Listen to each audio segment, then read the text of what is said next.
Welcome to Our Girl Relationships. On this channel, we talk about problems people face in their day-to-day lives. Let's start with a video. My dad left when I was a little kid. I didn't understand what it meant then until later when I matured a little more. I had thought that he traveled and would be back. Each time I asked my mom where my dad was, she was quiet, but let me believe that he traveled since that was what I thought anyways. It was in my teenage years that I realized that Dad wasn't coming back, and it hurt like hell. So, it was just my mom and I against the world. I wasn't so close to my mom because I was more of Daddy's girl, so my dad leaving impacted me greatly. You would think that it would foster a better relationship with my mom, but that never really happened. Yes, she was my mom, and she gave birth to me, but we just didn't have that flower, that rapport, where I was comfortable with and we could have a decent conversation. At the age of 18, I moved out of the house to fend for myself and see what would become of me. I got into university and went through school while doing my own side jobs. I always had a thing for business, so most of the time I would sell some things to my classmates. I just basically always did something that had to do with business. Years down the line, I was doing pretty much okay, but my mom was getting older, and there are some jobs that she could no longer do. She got laid off work some months back and couldn't afford living expenses, so I told her to come live with me. It was easy for me to do that because I lived alone in my apartment. I didn't think that it would be a problem because I was now an adult, so I didn't think that she would try to police me or make me feel like I was still that little girl living under her roof. She made me feel like I couldn't handle myself and my home and treated me like a kid. The most annoying part was having to do all the chores alone. I work most of the day and only have one day off during the week. I can't spend my day off just cleaning the whole apartment when we both could have done it and made our work easier. I was no longer a little girl. Things were different now. In fact, it was the opposite. She was the older lady living under my roof, so I don't think that she should be making the rules or telling me what to do. For a few months I tolerated her and did what she wanted me to do, but now I can't take it anymore, and I honestly want her out of my apartment, but I can't do that. I can't leave her on the streets, so I'll have to find a way to let her know my mind. One day I came back home and I noticed that the house was dirty, and Mom was home all day. The plates in the sink could have easily gone into the dishwasher. Everywhere looked scattered and untidy. I thought that Mom would know to do something about it and ensure that the apartment was clean. If I was providing everything for her, then doing chores was the least she could do. I didn't think that I would have to ask her to do that. It was just an unspoken reality. I am not asking her to pay me for staying in my house, but it is just courtesy. I needed to rest, so I ignored everything and went to bed. When I came out of my room, she was complaining and telling me how dirty I was because I didn't clean my house. She said that because she was in the house, I needed to make sure it was clean. That annoyed me because I literally provide everything for her, so I expected that she would clean up after herself because most of the untidiness was caused by her. I didn't understand what she was saying. It made zero sense to me. If she wanted things done, she was going to get chores. I went ahead and I made a list of things that we had to do as the house, daily and weekly, and I threw it into her face. I told her that those were her chores, and if she couldn't do them, she should leave the house because I wasn't going to be paying the bills, catering for food, and everything. Basically, doing everything that I had to do and still left the house early to come back late while she stayed in the house doing nothing but getting the whole place dirty and still expecting me to do the chores. If she wasn't going to do it herself, she could leave my house. AITA? When I threw the list at her, it became a big deal. This mother of mine almost broke down the roof shouting at me and telling me how disrespectful I was and how she was privileged because it was her turn to enjoy my money. She said she wasn't going to do any chores and that I had to clean everywhere because it was my job to do it. She also spoke about me taking care of her and making sure she was okay instead of stressing her. That was funny to me, My mom wasn't even that old. She was just 51, so it made no sense why she would not clean after herself. I literally leave the house at 7 a.m. in the morning to come back late, and she expects me to do all these things when half of the time I'm not in the house. When I lived alone, I didn't have to clean that much because I cleaned after myself, so there's no way that I will do all those things she's asking me. If she was uncomfortable with the way the house was, she was free to do something about it. She called me lazy and that I was the reason why I wasn't married and nobody was going to want to live with me. This reminded me why we were not close and I couldn't have a decent conversation with my mother. It was a given that she would say something ridiculous and out of place. I just wished that I had enough funds to get her a house of her own so she could just leave me the hell alone. But I guess this is what I have to do. I was going to come to the living room to chill, but I just grabbed a snack. I ran back to bed to avoid her for the rest of the night. The next morning, I came out, and the house was still the same way I left it. I went to work and hoped that it would be clean by the time I came back. To my surprise, everything was the same and in fact even worse. I told her that she had to leave and she was going to because I couldn't deal with it anymore. I couldn't have somebody living in my house turning the place into a mess. Regardless of the fact that she was my mom, it didn't make any sense to me and I wasn't going to try to make it make sense. So I told her that she had to leave in the next week or decide to pick up some chores. I didn't mind if we shared the chores, but she had to mind the way she spoke to me. It wasn't my duty to clean up after her, even though she was my mother. So I let her choose. By the way, I spoke to her. I think she figured that I wasn't joking and I meant every word that I told her, so she became quiet and she started cleaning. She literally went to the kitchen, picked up a broom, and started to clean.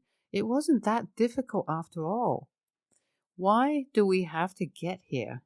Why did we have to have a long conversation? I spoke to one of my colleagues at work about what was going on in my house, and she said I was being an a-hole for asking my mother to clean the house or do some chores, but I didn't agree with her at all. Maybe because she isn't my favorite person in the world, so I guess I don't care, but I'm not going to be cleaning somebody else's mess after I have a long day at work. It's been a week now, and my mama seems to be a changed person. She cleans up after herself, and when I get home every day, it's clean, and she even bought some groceries. I wonder who this person in my house is. She's so much nicer to me now. All I needed to do was give her some shit. Wow. I guess you didn't want to be homeless. But at the end of the day, it was just a threat. But I just needed to do something, anything to make sure that she understood that she had to do chores. I guess we're good now. Maybe, just maybe, I may begin to have a relationship with my mom, a good one, because she seems like a different person. She's not cranky and annoying or trying to find fault in everything I do now. YTA, from reading your story, it seems to me like you're a rude person, because why would you expect your mom to clean up herself and to do the cleaning regardless of the fact that she took care of you when you were younger? So there's no reason why you can do the same for her at this time, and you should have been more gentle in the way that you spoke to her. NTA, I'm not going to clean up anybody's mess. If you make a mess, you clean it up. If you were in my house, you would make sure that you did some chores, especially if I'm busy. I don't think you did anything wrong. You leave the house early, and your mom's home all day. So I don't see the big deal here. Next story. I, female 18, have kind of curly hair. It's like halfway, I guess. The bottom curls a lot, but near my scalp it doesn't curl nearly as much. Because of my curls, if I brush my hair, it turns into a giant poofy lion's mane, basically. It's all frizzy and staticky and just looks bad. However, I didn't really discover this until I was 14. My hair was wild growing up. Well, growing up, my grandma always made a fuss over my hair. No matter what you did, it'd be frizzy when dry. So every time I was at her house, she'd have me brush my hair because she never believed that I had already brushed it. I hope you can see where this is going. Some additional context. I haven't seen my grandma in a few years due to going to a boarding school in a different country. I stayed there for about 2 years, but on breaks, I'd only see my parents and friends, not my grandparents. When I returned home for good, my grandparents moved away and I didn't get the chance to see them due to COVID. Well, I finally got the chance to see my grandparents again, and we went to their house for the weekend. With the way my hair is now, it's a bit frizzy as it's drying, but when it's completely dry, the frizz becomes a lot less noticeable due to the curls. I also finger brush to minimize the frizz. My grandma saw me while my hair was drying and told me to go brush my damn hair, and that by this age I should already know how to brush my hair. I told her that brushing my hair so much is what made my hair so frizzy, so I refused. She told me that was BS and that I'd better brush it before our special brunch. I just ignored her for the most part and went into the guest room to do homework. That was until our special brunch when I came out of the room to leave. My grandma saw me and my curls and said, "Look at how much better your hair looks when it's brushed. I told you so." I was literally dumbfounded. Did she seriously think my hair was brushed? LMFAO. I told her it wasn't brushed. And she didn't believe me, so I went and got a brush, walked up to her, and brushed my hair. Wouldn't you know it, it was a disaster. The look on her face was priceless. She got all angry at me, saying that I just ruined her family photos. Guess that's why the brunch was so special. And that I needed to fix my hair. I told her there was nothing I could do now, and she was the one who told me to brush my hair anyway. My mom said I was an a-hole for this, but my dad said that it was hilarious. Away from my mom, of course.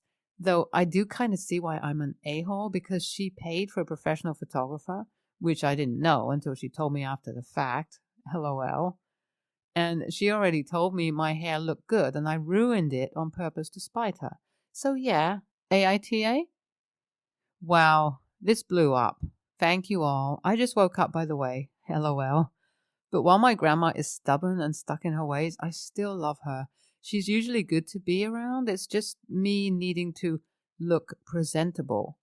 Also, my mom and grandma both have straight hair, for those wondering. Thank you for all of your support and tips, though. NTA, fellow curly-haired person here, and I can definitely relate.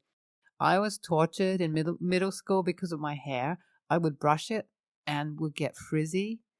People, students and teachers, would bully me, ask why I never brushed my hair, etc. So I'd brush it even more, and it would be even worse. And this was 20 years ago, so there weren't as many options in curly hair care. Curly hair and brushes do not go together. Even ones that are made for curly hair cause mine to become a mess. NTA. She got what she asked for. I'm siding with your dad here. 100% hilarious. My kid has curly hair. Sounds curlier than yours. My mom kept bugging her to brush, and she did the same. Luckily, we didn't have photos. While I laughed, I sent her to at least get her hair wet so it could dry properly again. BTW. To battle the dryness, try a few hair oils. My kid uses coconut and argan to keep the curls nice and the frizz in check. Also, a wide tooth comb. Next story. My twin sister and I, 23, female, have had a good relationship since we were born. I loved her with all her rights and wrongs. I used to admire her so much because whenever she wanted to accomplish something, she did it and made it look easy in the process. We both liked to spend our days learning new languages and taking courses to learn some important skills for when we became grown up. We watched each other's backs. Nevertheless, she's always been the rebel one. Our country is kind of dangerous. When our mom had finally allowed us to go out, she set rules to follow to be able to go out again. As soon as we stepped out of the house, my sister would tell me to do the opposite. If I wanted us both to respect her boundaries instead of going to an alcohol drinking bar with a bunch of grown-up asses until late at night, she would laugh at me in front of our friends. We were 15 years old when it happened. It all got worse as soon as we turned 18. My sister got a well-paid job and started treating the rest of the family like crap. My mom is an angel and very sensitive when it comes to us. My sister knows, so she would threaten to leave the house if my mom didn't let her spend the whole day in her room doing nothing and go out until 3 a.m. She even escaped for complete days several times and came back home without explaining anything to prove that she wasn't playing. All her will to study and become a genius vanished. She became a horrible person who would manipulate my mom, treat my dad as a joke with no authority to even express himself, and treat me as a servant because I helped Mom with all the chores she refused to help her with. Both of my parents lost their jobs last year. My sister would buy food only for her and eat it locked in her room. She didn't care at all if we didn't have anything to eat. The worst part of all this is that she never recalls doing anything when confronted days after. And if she does, she changes the whole story to say that she acts this way because we're a toxic family and she's punishing us for it. This woman, because it's been happening for 3 years and counting, was using our Wi-Fi, sleeping in our bed, eating the food we get without any of her help, not doing any house chores, being offered opportunities to study in a very important college thanks to my mom's contacts, being offered therapy, and we're all the toxic ones here? I'm a college student and I'm not able to get a job because of the requirements of my scholarship, but I do my best at helping my mom by making small businesses, and my father tries his best on his end as well. My sister doesn't live with us anymore, but she has the same behavior whenever she needs something from my mom and visits us to get it. And we don't talk to each other because of all she does. My mom always says that I'm doing the wrong thing by refusing to forgive her and forget. AITA for not forgiving her? NTA, you are a human and you are reacting to your sister's recent behavior. This may not be applicable to your situation at all, but I have read that mental illnesses sometimes manifest in the late teens to early 20s. The National Alliance on Mental Illness, NAMI, is a very good source. It can be helpful for people wondering if a loved one might be showing signs of this. I personally found it very helpful. I wish you good luck in your very confusing and difficult situation. NTA, your sister won't change and be the family member you need. She's pushed boundaries and knows that she can treat you all like crap because she's been allowed to do so. You're not wrong in your thinking. IMO, NC is the best way to deal with my sister. Your parents need to set boundaries and do not cave because it is important to make sure your sister knows her behavior won't be tolerated anymore.